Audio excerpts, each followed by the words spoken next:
Welcome, fellow Biafrans, lovers of freedom across the world. Thank you so much for joining us on this very episode of the program. If you have not yet subscribed, please subscribe, like, and share this program to all platforms. Share to family and friends. Make sure you get across to everyone because it is very important. This is a very important joint press interview between Biafra, Republic Government in Exile, Prime Minister Mazi Simon Ekpa, the Commander-in-Chief of the Armed Forces of Biafra, and President of Eritrea Government in Exile, Gabriel Baduria. It is a very mind-blowing and first in the history. Please watch carefully from beginning to end. You'll be glad you did. Let's watch and hear what they have to say. It's a two-way street. If, whether it's the Eritrean justice movement, the Biafran justice movement, if you want the U.S. to do something or the international community to do something, you have to educate them, give them the facts, give them the figures. That's what the lobbyist does. Tell them what it is you want from them. And then most likely they'll do it. Rather than not educating them, somehow expecting that they know what you want, and then blaming them when something doesn't happen. I mean, that's completely illogical. So, that's why lobbying is important. And in addition to our lobbying, programs such as these are so critical because we are educating the population as to why lobbying is important, why educating is important, why diplomacy is important, and how that interplays. Now, so we've basically gotten Biafra on the map within a short period of time, and we're going to have a huge explosion these next few months in terms of our activities. This is just the beginning. We have a lot of things in the pipeline, and so Nigerian government needs to be more nervous in the coming months. Now, when it comes to the issue of Eritrea, there was a little bit more awareness than the Biafra issue. Not a lot more, but a little bit more. But here is the problem, and I'm going to be very frank. And again, I'm going to go into how we've been so successful in terms of the transitional government.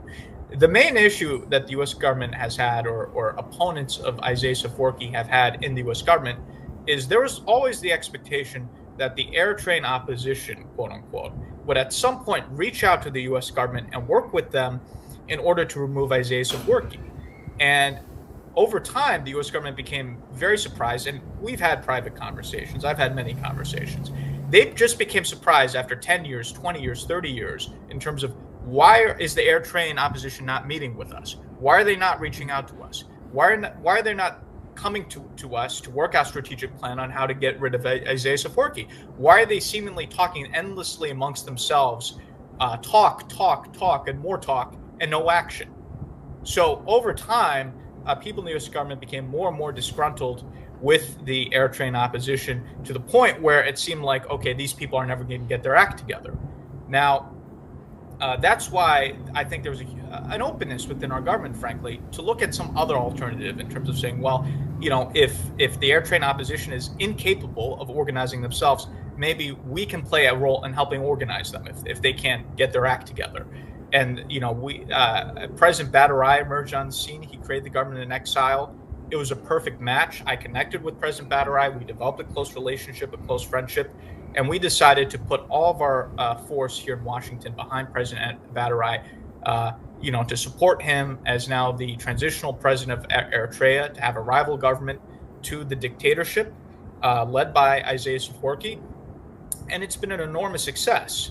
Now, I understand that this has created a little bit of controversy. Of course, the Isaias Afwerki is freaking out. He's having his government put out press releases attacking us, attacking President Badurai, because they're scared. They've never seen an opposition leader being so effective. Isaias Afwerki has just been used to opposition leaders defeating themselves, so he never had to worry. Now he sees someone who's effective and has the support of the U.S. government, and they're completely losing it. But you also have some people, some of our dear friends in the opposition who are frankly a little bit jealous of President Badurai, a little bit complaining as to why is he the leader, why are we not the leaders, and why are we, not having an input in electing the government in exile? We should be involved in choosing the president in exile, and this and that. And my response to that, to those people would be, you have 30 years to get your act together. The U.S. government was waiting for you to come to them, to work with them, to get rid of Isaias Afwerki. You failed to do that. So if you have anyone to blame, you should blame yourselves for not having your act together. If the Eritrean opposition got its act together earlier, I don't think there will be a need for the government in exile, or there would be a need for the U.S. government to be invested in the government in exile. This is being done because the Eritrean opposition has failed the past 30 years. I'm just being very honest about it, and I think people in the opposition need to hear this tough medicine. Enough with the nice talk. They need to hear the truth that they failed, and that's why people in Washington, like myself, that's why people in the U.S. government are getting behind President Badarai. If they're upset about that, they need to get their act together. And we could look at what we could do with them once they get themselves together. So I just want to put that out there in a very open and honest way. With President Badarai, we've seen the success. It's public. We're not hiding anything. We saw the meeting with Congressman Sherman, which he tweeted about. We saw the meeting with Ambassador Tibor Nagy, former Assistant Secretary for African Affairs under Trump, and former U.S. ambassador to Ethiopia. He tweeted about it, and this is just a little bit. We've had many other meetings, Congresswoman Betty McCollum, other members of Congress. We've had a lot of momentum, and this is just the beginning. You're going to see more and more support coming from the U.S. government. I think eventually what's going to happen, especially as the Horn of Africa becomes more unstable, is we already have many people in the government who view President Badarai as the legitimate president, not Isaias Afwerki. I think once the Horn of Africa moves towards a conflagration, and we see what's happening with Somalia, Somaliland, Ethiopia, the Horn of Africa is a powder keg waiting to explode. But I think, once we get to that point, we're going to push for a more formal recognition by the U.S. government of President Badarai's government. I think the best analogy would be, in this case, for a period of time under the Trump administration, U.S. government recognized Juan Guaido as the legitimate leader of Venezuela over the Maduro government. So similarly, I think we're going to move in that direction, where at some point the U.S. government's going to more formally proclaim that President Badarai is the legitimate leader of Eritrea and not Isaias Afwerki. And again, if there are people in the Eritrean opposition who are upset about this, they should blame themselves, because the U.S. government has been chomping at the bit, eager to work with them, and they've never showed up to Washington, D.C. So again, I would say to members of the opposition, either get in line, get it behind President Badarai, because the train is leaving the station. So either support us or stay on the sidelines. What they should not do is try to be bitter about this and make complaints about, why they're not, leading this, and why President Badarai is leading this. They should not be doing that. Either they should be supporting us, and a lot of groups are consolidating around President Badarai, or they should be on the sidelines, but they should not be complaining. So, that's the context where we put Biafra on the map. Enormous success. December 2nd is going to be the redeclaration of the Biafran state. We're going to get, all the support here in Washington for that. Nigeria is going to be toast, if not formally, but then at least de facto. And similarly with the Eritrean transitional government, we're moving towards a more formal recognition of President Badarai as the legitimate leader of Eritrea and over Isaias Afwerki. And then, when that happens, we'll decide, what to do from there. So, I just want to give you the overview, and I want to speak very frankly, because I think the time now is to have frank discussions, not to, play around the edges. And so I just want to put everything on the table for you, and I hope this was helpful. Thank you. Thank you for all of that. My next question is going to be, I'm sorry, I have to go back to this screen. Okay. Are there any peaceful solutions on the horizon or political dialogue for independence, or do you believe it can only be solved by armed conflicts? If armed struggle is the solution, what sort of preparations are on the way? This. Mr. I think he's asking Prime Minister Simon. Yes, Prime Minister. All right, thank you very much for that question. What we're doing now is that, of course, we are open for, peaceful dialogue and all that. As a matter of fact, we are the peaceful one. The Nigerian state is the violent one. And of course, we've actually learned from what happened to others, both in Nigeria and elsewhere in Africa. Africa leaders are the most corrupt, selfish leader you can see anywhere in the world. So they don't actually believe in dialogue and peaceful discussion. So we've seen in Biafra land where peaceful agitators are getting killed, where people who just carry flags to demonstrate on the street are getting shot straight bullet, killed, massacred in their cold blood.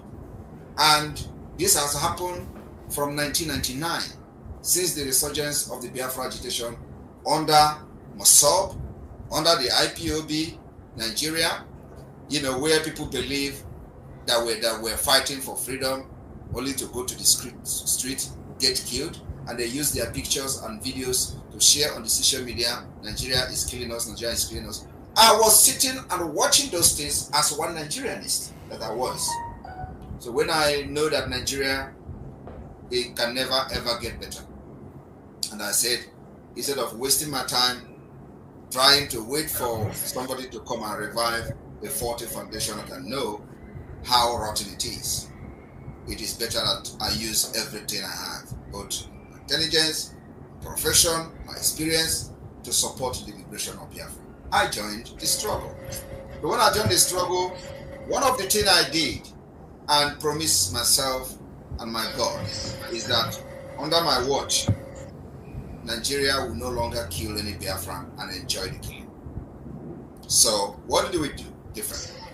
What we did differently is that, in as much as we believe in peaceful agitation and then also, ready for dialogue, so this whole thing can be resolved amicably in a more democratic way, Nigeria are the one bringing violence against our people, killing them for asking for freedom.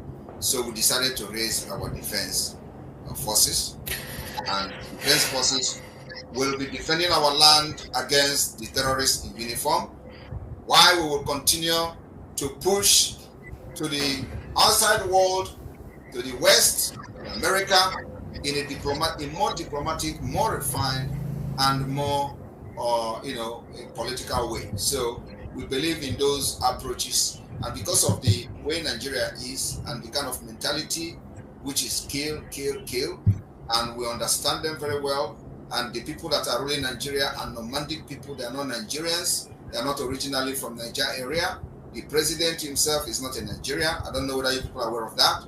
He's not originally from Nigeria.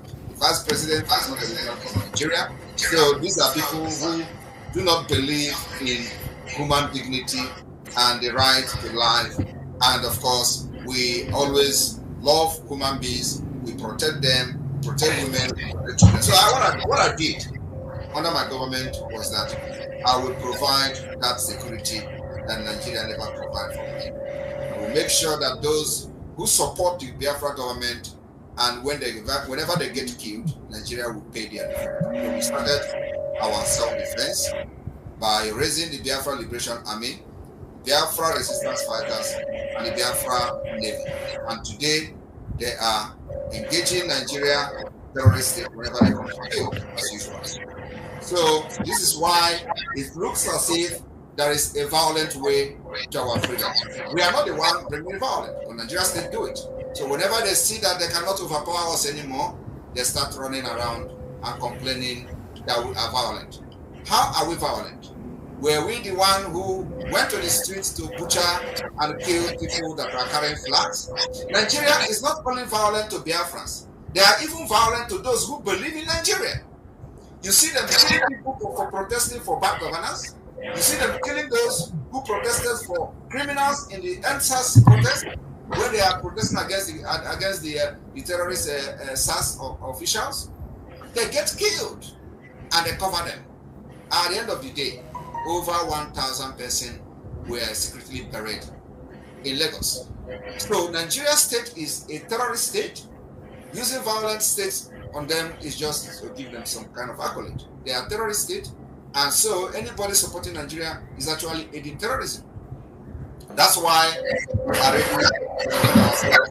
And so it looks as if there are people who are violent or violent agitators. There is no violent agitator. All we do is to defend ourselves to make sure that Nigeria will never have a field day killing Biafrans again. If you check the past, from 2016 to 2017 to 18, they killed and massacred Biafrans in the field of Biafra, and nobody has been held responsible. This is the reason we look as if we are throwing the pathway of violence. And of course, we respond when a government is bringing violence. You do not fold your arms. You will respond with violence. And of course, you need to even have a superior power to be able to withstand the kind of barbarism from the Nigeria state. That's what Biafra have done very, very well. Thank you.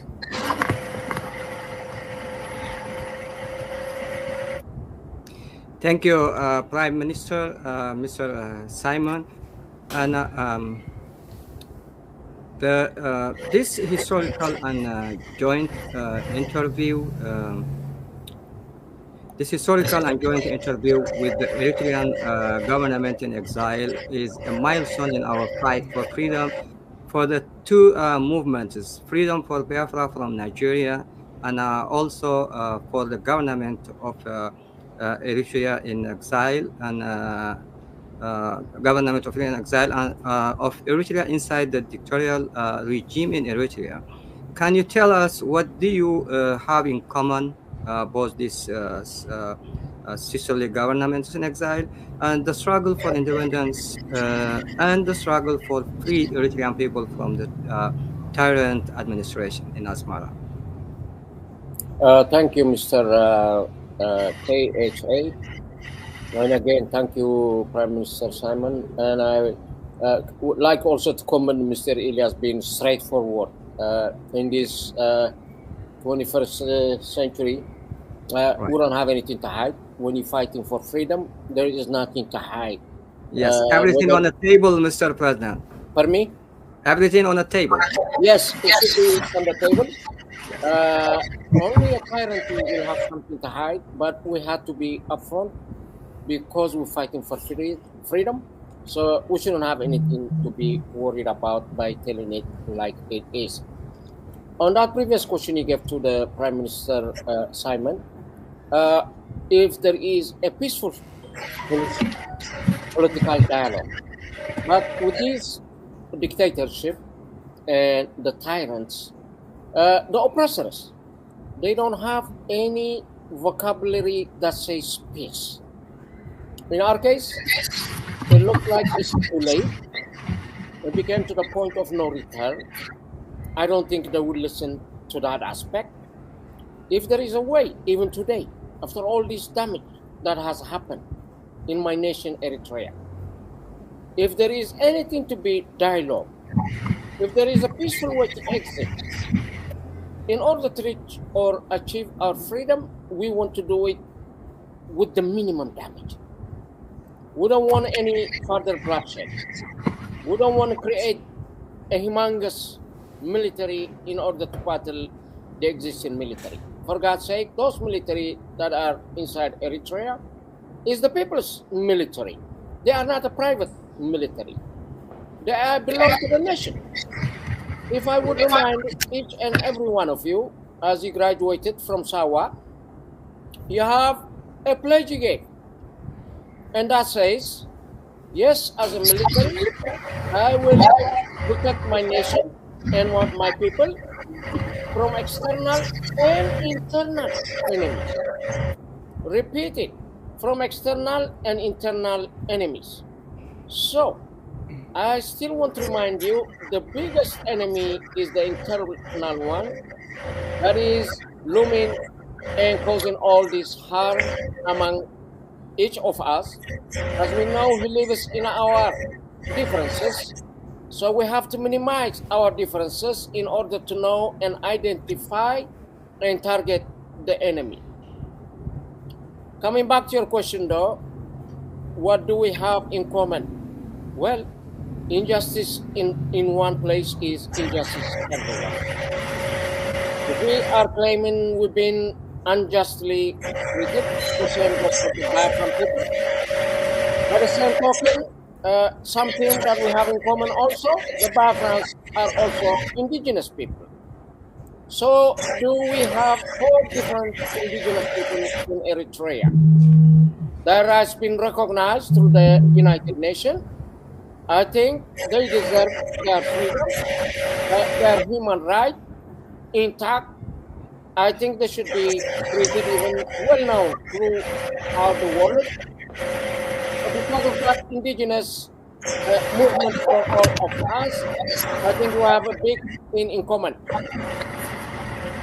Again, even coming as a pro-West for democracy, we both governments are working to restore democracy. And I think this is the biggest binding point we have in order to work together. The minute we met through the Office of Moral Strategies, we decided, yes, in order to elevate each other, yes, we can work together. Yes, our causes are just. Yes, our causes are righteous for our people. Therefore, yes, there is a lot in common for us to work. And I think it is not about if, but when. Yes, we will prevail, and our people, both sides, should be free. With that, I will yield my platform to you, Mr. KT.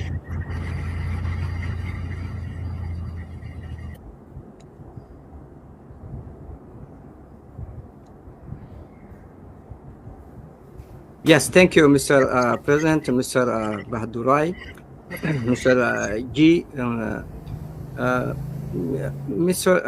Mr. Elias, can you give us looking forward and in the future what we can be achieved or expected from the modern strategies incorporation for these 2 governments in exile? Yeah, so let me expand a little bit about in terms of what I said previously, which is connected to your question. First of all, I think with our firm, we now have not just a relationship, but a burgeoning alliance between the Eritrean government in exile, between the Biafran government in exile. This will become a very important partnership because both have assets to bring to the table that are mutually complementary. Biafra is a huge country with up to 80 million people, if you include the diaspora.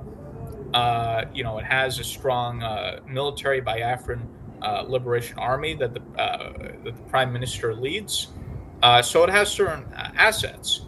Eritrea is a very small country, but it has the advantage of being a country that's already recognized as a member by the international community, as a country recognized by the international community. So I think these are 2 causes that have similarity in terms of you have people that have been subject to oppression in different circumstances, but who are beleaguered, subject to persecution and prosecution and killing. And so I think there's a commonality there. I think these are brotherly causes. And I think each of these causes and each of these governments are able to provide something to the other, which will elevate each other. And you're going to see a lot more in terms of, we already have specific plans in the works, and you will see those plans come into fruition in the next coming months in terms of how these 2 governments will, in a more formal way, develop their strategic alliance. As I alluded to before, we plan to keep raising awareness of the Biafra issue in Washington. Again, most people were not aware of it. We're now making people aware of it. Biafra has been taken now into the center stage of Washington, being published by major think tanks. There's some major congressional initiatives that we're planning these next few months that I don't want to get to publicly right now, but if they happen, will be very significant. And we're also working with our colleagues in Congress and elsewhere to create additional support for this upcoming convention in Finland. And I'll let the Prime Minister speak more to this. There's a Finland convention between November 29th to December 3rd. where you're going to have the signing of the redeclaration of independence, the restoration of the Biafran state, the signing of constitutional documents, strategic alliances, and so forth. So we're going to kind of, get the political support in Washington for that convention. So that's what we have planned. I'm very confident that with our continued effort, we will move our government towards supporting either recognizing Biafra as an independent state or having the U.S. government endorse the position that the Biafrans should be, allowed to have their independence through referendum, which the Prime Minister is already doing. And the Prime Minister, I'm sure, could talk more about that in terms of he's already organized a referendum where 50 million Biafrans have voted for independence. So, perhaps having the U.S. government recognize that referendum formally. And, the U.S. government being the major player, once the U.S. government's on board, other governments will follow, the United Nations will follow, and so forth. And as I've said, we continue to raise the awareness about the Eritrean transitional government in exile and continue to call out the dictator over there. And there's a lot that we're discussing. We've had conversations about potential legislation, potential resolutions, potential even speeches or what have you. So you're going to see a lot more coming. If the Eritrean government is freaking out over some of these meetings that we've had, they haven't seen anything yet. This is just stage one. People are not going to believe it when we get to stage 2, 3, 4, and 5.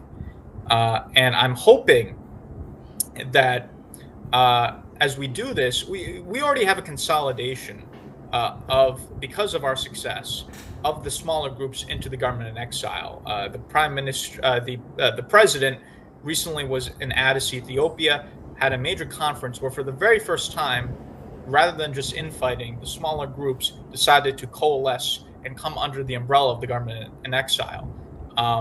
We're hoping to continue this as we get more success, as we continue to engage with the U.S. government. We're hoping more and more of these smaller Eritrean opposition groups consolidate under the government in exile. And I'm particularly hoping that the youth who are so active, the Blue Revolution leaders, the Brigadam Hamadou, if I'm pronouncing that correctly, that those guys come under the tent of the government in exile, and where we could, and we're happy to do this, provide them with mentorship, political training.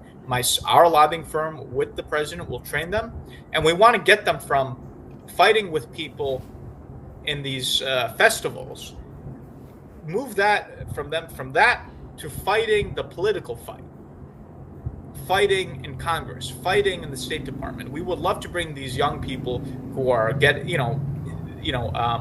into fights at these festivals, training them, educating them, and then bring them to Congress, a group of them, maybe 10 of these Brigadier Hamadou individuals, President Badarai and I and my Congressman Moran, we bring them to Washington, show them around. They need to get to this next stage because, if all they're doing is talk, again, they have the young people. I want to speak to the young people now. The young Eritreans have to learn from the mistakes of their predecessors. They cannot do the same thing, which is talk endlessly amongst ourselves and not do anything. Because if all they're doing is talking amongst themselves and not doing anything, then they're going to be another failure, right?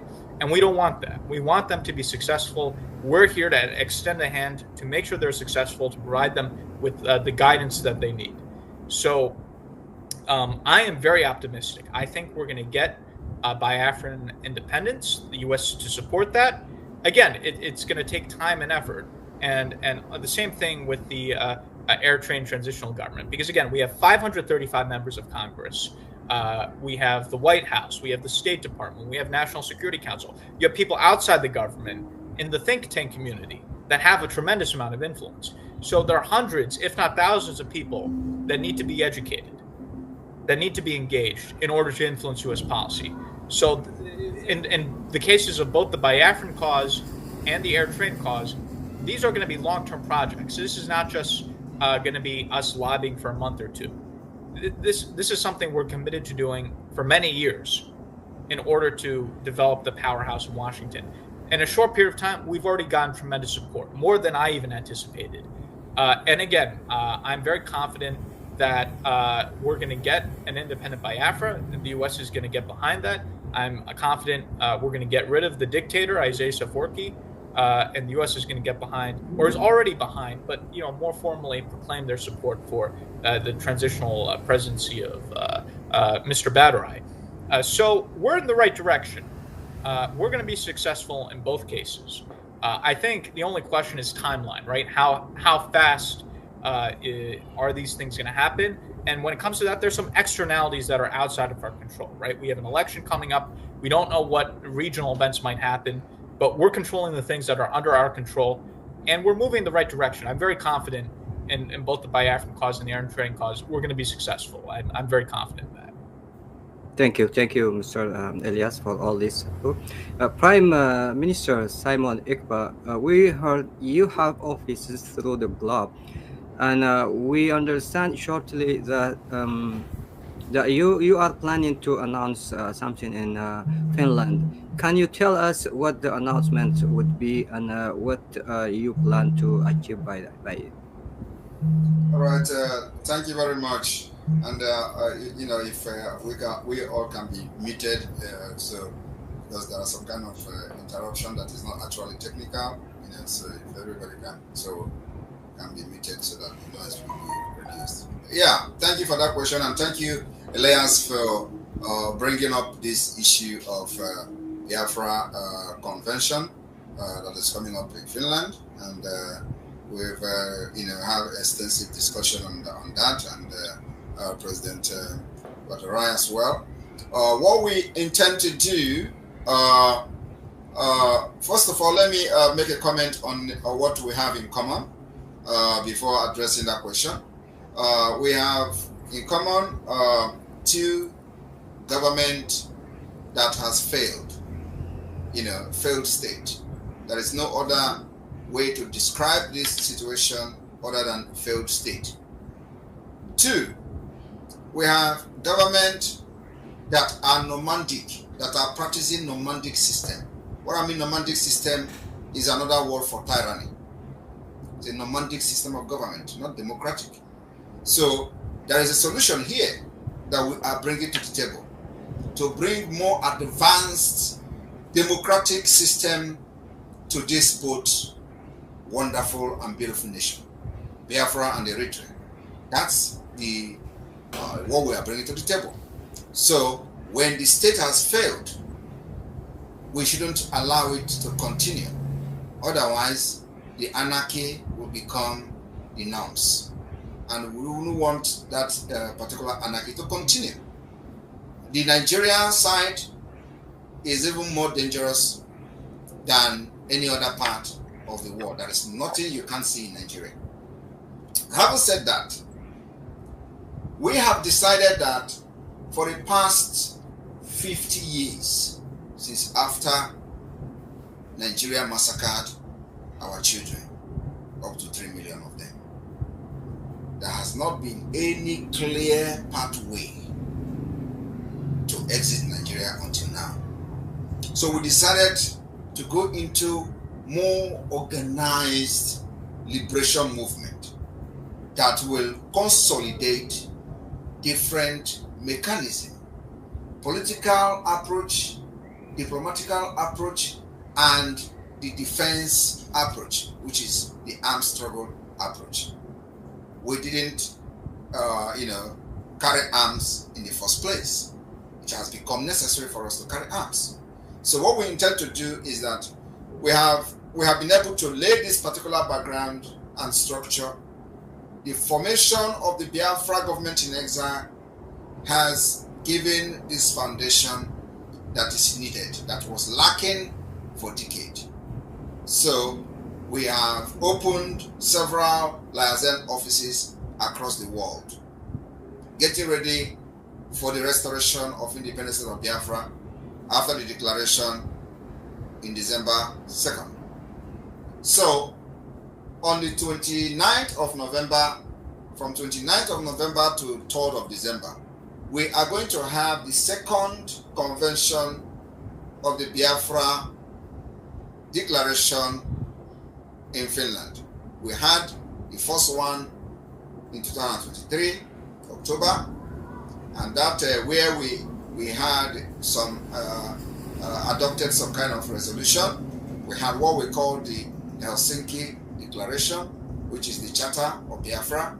We had alliance, which went into official alliance agreement recognition to Amazonia, and after that, after the convention, we begin to activate the strategies that we have, which is the political approach. So on the 1st of February 2024, we started the Biafra self-referendum, organized by the Biafra government in the homeland and of course in exile. But one peculiar thing about us is that we have been able to form the Biafra de facto government in the homeland and created the 40 United States of Biafra, what has never been done since after the war. We have also been able to draw the Biafra map, undisputed, with the consent of the entire ethnic nationalities making up the entire Biafra state. So the map is there, the state structure, the government institution, all have been formed in the homeland, and it is the de facto government of Biafra. So we went into this self-referendum. In the first stage, second stage, we recorded about 30 million votes. We started with the electronic voting, and then we'll see how Nigeria was interrupting the voting.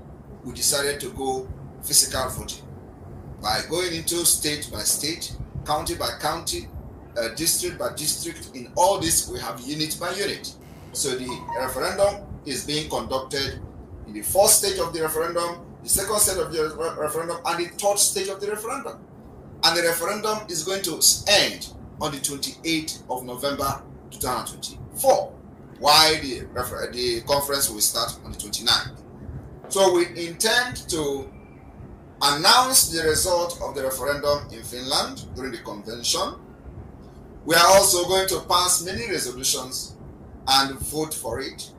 We are expecting a reasonable number of delegates of Biafrans from all over the world to gather in Finland for this convention. And in this Finland, we will, after we have counted the number of the vote, the number of the Biafrans that have given the Biafra government in exile and the homeland the mandate to declare their independence and fight for them. After we have counted this particular voting and the result will be announced. We will not only just announce the result, we will also publish every document that has to do with how the referendum was conducted for the world who care to know, those who care to know and who care to see it. And then after that, if the number of the vote is reasonable enough, the delegates that have come to Finland for this convention will vote for the approval, and on that approval, the declaration for the restoration of independent state of Biafra will follow.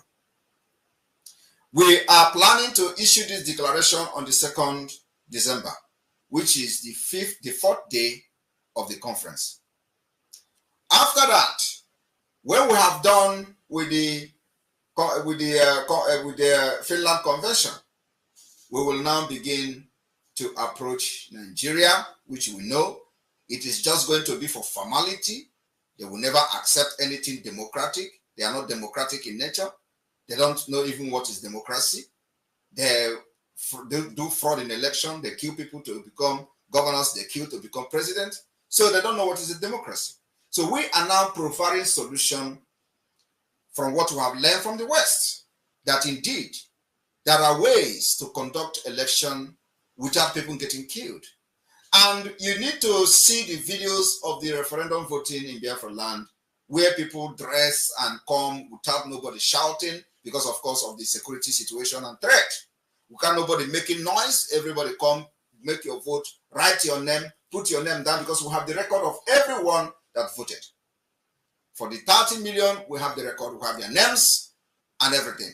So When this happens, after this declaration, we will approach Nigeria and the request for the approval and recognition of the self-referendum. We will also do the same thing to African Union, to ECOWAS. All these things are just for formality. These are people who they have put in those positions to hijack the system for the interest of the tyrannic system and nomadic system of government. Most of the people you have in the ECOWAS and the AU are all appointed by the Nigeria state, especially those representing them there. The same thing is applicable to Eritrea. So they are loyal to the government that appoints them. And they are there not to defend the interests of the people, but to the interests of the political party and the interests of the president that appoint them and gave them the appointment. That is why Africa is failing today. Because it is all about the interests of those who appointed you, not the interests of the country, not the interests of the citizen, not for the interests of the society. So we know that our communication will not bring anything or any change, but rather we want to do it as a formality. After that, we will continue the delegitimization of Nigeria within Biafra territory. Because the only two things we want to achieve using this process is the legitimization of the Biafra government and the delegitimization of the Nigerian government. And this is going to be the beginning of the delegitimization and the beginning of the legitimization. The legitimization will follow and come in with the pursuit for international recognition, which is going to take time, which is the reason we are here discussing today, which is the reason we are coming to in alliance with Eritrea, which is the reason now the like minds are coming together from abroad, from exile, to begin to bring change in Africa, to begin to push for a different democratic system that will benefit everyone, to bring Western civilization to Africa, where everybody can participate and voted for without getting killed. That's what the President Badran is fighting for. That's what Simon Ekpa is fighting for, and that's what everyone who is supporting this movement is fighting for. So we can have a better society to live without getting killed, without fear of getting kidnapped or abused. So after that, the delegitimization of Nigeria state will continue as we continue to push with our lobbyists in the Washington, D.C., making sure that America understands the need for Biafra to emerge as an independent state for their own interest too. It is not just about us. What we are doing now is for the interest of everybody. Nigeria continue to stay as a country is going to be a threat to everyone, every one of us, whether you like it or not. And it is already happening. And I believe that many of them who know about Nigeria knows exactly what I'm talking about. So Biafra becomes alternative to make sure that we have long-term solution to the upsurge of terrorists. And after that, the delegitimization of Nigeria continues. I thank you for listening. Please share this program to all platforms. Share to family and friends. Reach out to anybody can reach out to so that we can be able to fight this battle to a winning. I appreciate you. Thank you for being part of the program and stay blessed. Biafra government, peace, unity, progress and equity. Freedom or die.